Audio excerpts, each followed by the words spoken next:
Sa bootcamp, natuto akong mag-ipon ng lakas ng katawan at katas ng sweldo.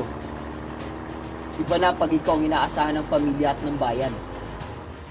Kaya pagdating ng sahod, dahil lahat ng kailangan ko ay provided na, mas madaling mag-ipon. Hinihiwalay ko agad ang at least 20% para sa savings sa bangko. Kung anong matira, yun ang pinagkakasya. Ayoko ng utang. Kaya di rin ako nagpapautang. Ipon muna, buddy.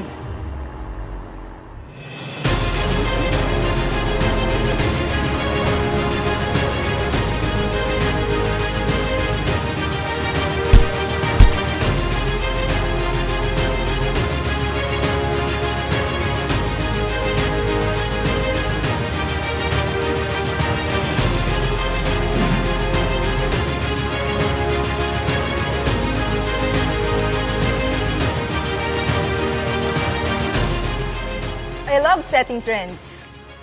I started the trend of socializing sa quarters para makatipid. Tuwing day off, dito lang kami sa quarters gumigimik.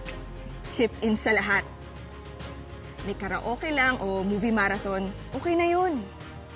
Sa tropa, pinauso ko rin yung mobile banking, savings account and time deposit, kahit gaano kaliit. Pinauso ko rin yung sending money through mobile apps para di nalalabas ng quarters pa. Ingat lang at huwag i-share ang PIN and password.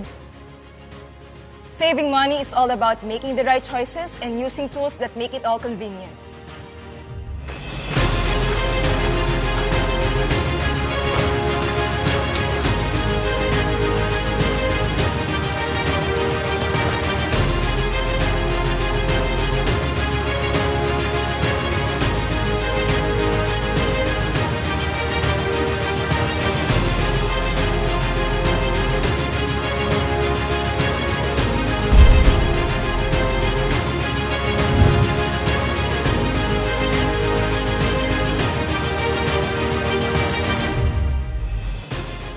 Wala kang mararating sa buhay kung magulo ang utak mo at hindi ka marunong magplano para sa kinabukasan.